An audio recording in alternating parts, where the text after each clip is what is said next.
Dear brothers and sisters in the Lord, ప్రభునందు ప్రియమైన సహోదరి సహోదరులారా, today's verse is taken from Psalm 99 verse 5. నేటి దిన ధ్యానం కొరకై 99వ కీర్తన 5వ వచనం నుండి తీసుకొనబడింది. Worship at his footstool, for he is holy. ఆయన పాదపీఠం ఎదుట సాగిలపడుడి, ఆయన పరిశుద్ధుడు. Though there are many royal psalms which magnify the sovereign rule of Lord Jehovah, యెహోవా దేవుని యొక్క సార్వభౌమత్వ అధికారాన్ని అది గొప్ప చేసి ఘనపరిచే లాంటిటువంటి రాజకీర్తనలు ఎన్ని ఉన్నప్పటికీ, there are 3 psalms in particular which starts with the phrase the Lord reigns. ప్రత్యేకంగా 3 కీర్తనలు యెహోవా రాజ్యం చేయుచున్నాడు అని చెప్పేటువంటి ఆ మాటలు ప్రత్యేకించి 3 కీర్తనలు మనం This చూస్తాం. Psalm 91 is the third one. మరి 91వ కీర్తన అనేది 3వది. Others are Psalm 93 and Psalm 97. మిగతావి 93వ కీర్తన, 97వ కీర్తన. And the psalmist says in verse 2 that the Lord is exalted above all nations. 2వ వచనంలో ఈ కీర్తనకారుడు అంటాడు, సియోనులో యెహోవా మహోన్నతుడు, జనములన్నిటిపైన ఆయన హెచ్చి ఉన్నాడు. Not only just Israel, above all nations. కేవలం ఇశ్రాయేలీల్లో మాత్రమే కాదు, సమస్త జనముల పైన ఆయన హెచ్చించబడి ఉన్నాడు. Peter declared the same truth in Cornelius' house. పేతురు ఇదే సత్యాన్ని కొర్నేలి ఇంటిలో ఆయన ప్రకటిస్తున్నాడు. When God opened the doors to preach gospel to the Gentiles, he is saying that he is Lord of all. అన్య జనులకి సువార్త ప్రకటించడానికి దేవుడు ద్వారం తెరిచినప్పుడు అక్కడ పేతురు చెప్తాడు, యేసుక్రీస్తు అందరికీ ప్రభువు. That we can read in Acts 10:36. అపొస్తలుల కార్యములు 10వ అధ్యాయం 36వ వచనంలో మనం చదవచ్చు. When he is the Lord of all, ఆయన అందరికీ ప్రభు అయి ఉన్నప్పుడు, please ascertain today that he is your Lord also. మరి నేటి దినాన్న ఆయన నీకును ప్రభు అయి ఉన్నాడు అనేది నిశ్చయపరచుకోవాలి. We are to believe that the Lord not only lives forever but reigns forever. దేవుడు నిరంతరము జీవించినవాడు మాత్రమే కాదు, నిరంతరము రాజ్యమేలువాడు అని నమ్మాలి మనం. One more beautiful thing about this psalm is ఈ కీర్తన గురించిన మరొక రమ్యమైన సంగతి, the name of the Lord is mentioned 7 times in this psalm. ఈ కీర్తనలో దేవుని యొక్క పేరు యెహోవా అనేటువంటి పేరు 7 సార్లు కనబడుతుంది. In verse 1, మొదటి వచనంలో, verse 2, రెండవ వచనంలో, verse 4, నాలుగవ వచనంలో, verse 6, ఆరవ వచనంలో, verse 8, ఎనిమిదవ వచనంలో, and twice in verse 9. 9వ వచనంలో 2 పర్యాయాలు ఉపయోగించబడింది. So today's verse of our meditation, that is verse 5, is the central verse of this psalm. నేటి దిన మన ధ్యాన వచనము ఈ కీర్తనలో మధ్యలో ఉంటుంది, కేంద్రంలో ఉంటుంది. And this emphasizes the 3 major themes of this psalm. ఇక్కడ ఇది ఈ కీర్తనకున్న 3 ప్రధానమైనటువంటి సంగతుల గురించి నొక్కి చెప్తుంది. Also when we see ఇంకా మనం చూస్తే he is holy appears thrice in this psalm. ఆయన పరిశుద్ధుడు అనే మాట 3 పర్యాయాలు ఈ కీర్తనలో కనబడుతుంది. In verse 3, verse 5 and verse 9. 3వ వచనం, 5వ వచనం, 9వ వచనం. In all these verses almost same truth is conveyed. ఈ వచనాలన్నిటిలో కూడా అదే సత్యం మనకి ఇక్కడ తెలియపరచబడుతుంది. Psalmist says in verse 3, praise him. కీర్తనకారుడు 3వ వచనంలో అంటున్నాడు కదా, ఆయనను స్తుతించుడి. In verse 5, worship him. 5వ వచనంలో ఆయనను ఆరాధించుడు ఇంగ్లీష్ లో అయితే. He says in verse 9, exalt him. 9వ వచనంలో ఆయనను కనపరచుడి అంటాడు. In one word, ఒక మాటలో it చెప్పాలంటే is our privilege to worship him because he is holy. ఆయన పరిశుద్ధుడు కాబట్టి ఆయనను ఆరాధించడం అది మనకు ఒక ఆధిక్యత. We have to worship him for 2 reasons as mentioned in this psalm. ఈ కీర్తనలో ప్రస్తావించబడిన ప్రకారము 2 కారణాలతో మనం ఆయనని ఆరాధిస్తాం. They are, అవేమిటిదంటే, firstly he is holy, మొదటిదిగా ఆయన పరిశుద్ధుడు, and secondly he mercifully answers his people's prayers. రెండోదిగా తన ప్రజలు ప్రార్థన చేసినప్పుడు ఆయన ఎంతో కనికరం గలవాడే జవాబిస్తాడు. The more we exalt the Lord in worship, the more exultant or joyful we become. మనం ఆరాధనలో ఆయనని ఎంతగా హెచ్చించి ఘనపరిస్తే అంత ఎక్కువగా మనం సంతోషించగలం. His holiness and his mercy are mainly mentioned in this psalm. ఆయన యొక్క పరిశుద్ధత, ఆయన యొక్క కనికరము ప్రధానంగా ఈ కీర్తనలో ప్రస్తావించబడింది. Remember, గుర్తుపెట్టుకోండి, as holy God, పరిశుద్ధుడైన దేవుడుగా he is terrible avenger to the evil hearted. ఆయన చూడండి దుష్ట హృదయం గలవారి ఎంతో భయంకరుడుగా ఉంటాడు. And as God of mercy, అలాగే మరి కనికరం గల దేవుడుగా he is a loving redeemer to the humble hearted. చూడండి, దీనులైన వారికి ఆయన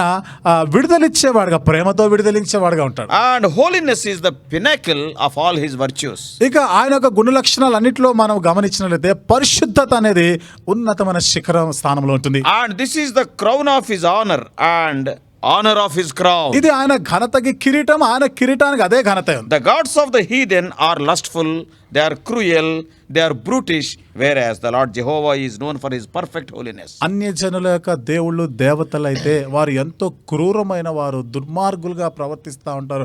అంతేకాదు శరీర ఆశలు కలిగిన వారు. అదే యెహోవా దేవుడు మాటకు వస్తే ఆయన పరిశుద్ధుడు. As the children of God, దేవుని పిల్లలంగా God expects us to be holy as he is holy. దేవుడు పరిశుద్ధుడై ఉన్న ప్రకారం మనమును పరిశుద్ధంగా ఉండాలి అని కోరుతున్నాడు. And this phrase is stressed in Leviticus 19th chapter. ఈ మాట లేవియాకాండం 19వ అధ్యాయంలో మరి నొక్కి చెప్పబడింది. In Leviticus 19:2, లేవియాకాండం 19వ అధ్యాయం 2వ వచనంలో we read, ఇక్కడ మనం ye చదువుతున్నాం, shall be holy, for I, the Lord your God, am holy. మీ దేవుడైన యెహోవా నేను పరిశుద్ధుడై ఉన్న ప్రకారం మీరును పరిశుద్ధులై ఉండుడి. Peter quoted the same in 1 Peter 1:16. పేతురు మొదటి పత్రిక 1:16లో ఆ మాటలే మరలా ప్రస్తావించాడు. Now the question is, ఇప్పుడు ప్రశ్న how ఏమిటిదంటే, can we get this holiness? మనము ఈ పరిశుద్ధతని ఏ విధంగా సంతరించుకోగలము? Faith in Christ is the root of all holiness. కాబట్టి క్రీస్తునందు విశ్వాసమే సమస్త పరిశుద్ధతకి వేరై ఉంది. The first step towards a holy life is to believe in Christ. పరిశుద్ధమైన జీవితానికి మనం వేసే మొదటి అడుగు క్రీస్తునందు విశ్వాసం ఉంచుట. Such union with Christ and continuing in that union keeps us holy. క్రీస్తుతో మనం ఈ కలయిక కలిగి ఆ విధంగా కలిసి సాగిపోతుండగా పరిశుద్ధతను కలిగి ఉండగలం. We must live by the faith on the Son of God. కాబట్టి మనం దేవుని కుమారుని పైన విశ్వాసము కలిగి జీవించాలి. And this faith purifies our heart. ఈ విశ్వాసము మన హృదయాన్ని పరిశుద్ధపరుస్తుంది. And the same faith will be victorious and we can overcome the world.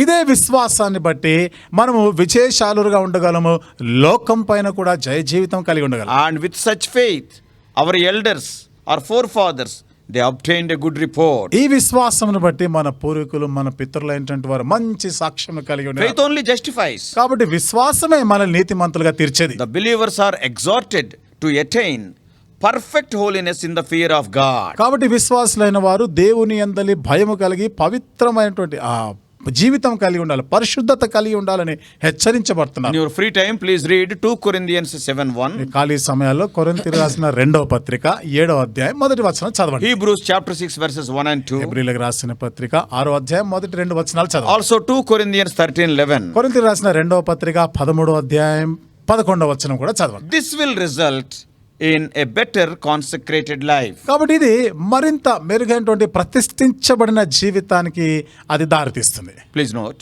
దయచేసి గమనించండి. we must note that there is a distinct line of separation between conversion and consecration. చూడండి, మార్పు చెంది ఉండుట, ప్రతిష్ఠించబడుట అనే వాటికి మధ్యలో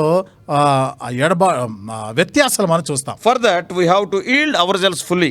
దాని కొరకే మనం పూర్తిగా ఆయనకు లోపరుచుకోవాలి. But today when we see the Christendom, అయితే ఇది నా క్రైస్తవంలో మనం చూస్తే practical holiness and entire self-consecration to God are not sufficiently attended to by many modern Christians. కాబట్టి క్రియాపూర్వకమైనటువంటి ప్రతిష్టత, పరిశుద్ధత కలిగి ఉండడం, ప్రతిష్ఠించుకోబడినటువంటి జీవితము నేటి దినం అధునాతనమైన క్రైస్తవ్యంలో అది ఎక్కువ కనబడడం లేదు. Many lives, అనేక మంది జీవితాల్లో politics or controversy, చూడండి, రాజకీయాలు ఇవన్నీ కూడా వ్యతిరేకమైనటువంటి or తగాదాలు party తెచ్చి spirit or worldliness have eaten out the heart of lively piety. కాబట్టి లోకతత్వము, లోకానుసారమైనటువంటి ఈ విషయాలు వారి దైనందిన జీవితంలో భాగమైపోతున్నాయి. The standard of morality has become painfully low in many quarters. కాబట్టి అనేక సందర్భాల్లో మనం చూస్తున్నాం, నైతికత్వము అనేటువంటిది కనబడటంలో దిగజారిపోయిన స్థితిలో ఉన్నారు. To be holy, the sanctification also is very important as justification. పరిశుద్ధంగా ఉండాలి అంటే నీతిమంతులుగా ఉండడం అనేది ఎంత ప్రాముఖ్యమైనదో అలాగే ప్రతిష్ఠించబడిన జీవితం కూడా మనం కలిగి ఉండాలి. Justification without regular sanctification cannot lead us to full glorification. చూడండి, తరచుగా మనం పరిశుద్ధపరచబడుతూ ఉండడం వలన కలిగే నీతి జీవితం మనం లేకపోతే మహిమ పరచబడలేం. Having been justified by faith, కాబట్టి విశ్వాసం ద్వారా నీతిమంతులుగా తీర్చబడిన వారమై and by maintaining such scriptural ఈ sanctification, విధమైన లేఖనానుసారమైనటువంటి ఈ పరిశుద్ధతని పాటిస్తూ then we have the privilege to worship the most high God, holy God, as Hannah worshipped in 1 Samuel 2, narrating his holiness. అప్పుడు మొదటి సమూయేలు గ్రంథం 2వ అధ్యాయంలో హన్నా దేవుని పరిశుద్ధతని వర్ణిస్తూ ఏ విధంగా ఆరాధన చేసిందో ఆ విధంగా దేవుని యొక్క పరిశుద్ధత ఔన్నత్యాన్ని మనం వర్ణిస్తూ ఆరాధన చేయగలం. How to prepare for such worship? అలాంటి ఆరాధన కొరకై ఎలా సిద్ధపడాలి? Mrs. Charles C. Cowman, మరి చార్లెస్ ఈ కౌమెన్ అంటే ఆ సహోదరి చెప్పింది. she was quoting the writings of E.R. McWilliams. E R McWilliams గారు రాసిన ఆ మాటల్ని ఆమె చెప్తా ఉంది. And she puts a decalogue, that is some 10 points. ఆమె ఒక 10 సూత్రాల విషయం అక్కడ ఆరాధనకి సంబంధించి చెప్తుంది. Just I mention her words. కాబట్టి ఆమె చెప్పిన ఆ మాటలు నేను ఊరిక ప్రస్తావిస్తాను. Number 1. మొదటిది, Rise up early on the Lord's day to worship God in the sanctuary. కాబట్టి పరిశుద్ధాలయములో దేవుని ఆరాధించుటకు వేకువజామునే లేవాలి. Number 2. రెండవది, Expect to meet God in the temple of worship. కాబట్టి ఆరాధన ఆలయంలో దేవుని కలుసుకోవడానికి నువ్వు సిద్ధపడి వెళ్ళాలి. Number 3. మూడవది, Be on time, don't go reluctantly. కాబట్టి నువ్వు సమయానికే అక్కడ ఉండాలి, ఏదో అయిష్టంగా నువ్వు వెళ్ళకూడదు. And 4. నాలుగోది, After you enter into the church, you must pray for yourself and those who ministers us and for the fellow worshippers also. మందిరంలో ప్రవేశించిన తర్వాత నీ కొరకు ప్రార్థన చేయాలి, పరిచర్య చేసే వారి కొరకు ప్రార్థన చేయాలి, నీ తోటి విశ్వాసులైన వారు ఆరాధించే వారి కొరకును ప్రార్థన చేయాలి. Number 5. ఐదవది, Forgive all as Christ hath forgiven you. క్రీస్తు నిన్ను క్షమించిన ప్రకారం అందరినీ క్షమించాలి. Number 6. ఆరోది, Draw or sit near to the altar or pulpit to have concentration. కాబట్టి కొంచెం గమనిక ఏకాగ్రత కలిగి ఉండులాగున ఆ పుల్పిట్ కి దగ్గరగా కూర్చోవడానికి ప్రయత్నించు. Number 7. ఏడవది, Sing with joy in your heart such songs as may be suggested. కాబట్టి నీ హృదయంలో అక్కడ చెప్పబడినట్లుగా అలాంటి ఒక కీర్తనలు నువ్వు పాడుతూ ఉండాలి. Joyful heart. కాబట్టి సంతోష హృదయంతో చెప్పబడిన ప్రకారం ఆ పాటలు పాడాలి. And number 8. ఎనిమిదవది, Fully share in all the service. Don't go late or don't go leave early. కాబట్టి అక్కడ జరిపించబడే సేవ పరిచర్యలో పూర్తిగా భాగం తీసుకోవాలి. ఆలస్యంగా నువ్వు వెళ్ళకూడదు, తొందరగాను బయటకు And వెళ్ళిపోకూడదు. number 9. తొమ్మిదవది, Receive the spoken word as from the Lord with all openness of mind. కాబట్టి చెప్పబడిన మాట అది దేవుని యొక్క మాటగా నీవు నీ పూర్ణ హృదయంతో దాన్ని అంగీకరించాలి, స్వీకరించాలి. And verse number 10.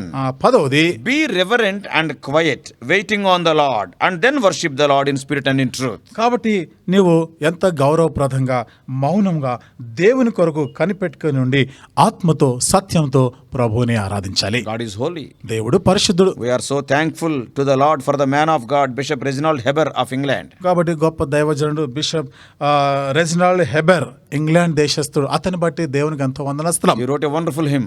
ఆయన ఒక చక్కని అద్భుతమైన ఒక పాట రాశాడు. We all know it. మనందరికి తెలిసిందే అది. Holy, holy, holy, Lord God Almighty, early in the morning, our song shall raise to be. పరిశుద్ధుడు పరిశుద్ధుడు పరిశుద్ధుడు దేవుడైన యెహోవా సర్వశక్తిమంతుడు, పరిశుద్ధుడు పరిశుద్ధుడు పరిశుద్ధుడు, వేకువజాముననే ఈ కీర్తనల పాటలతో నేను సంధిస్తాం.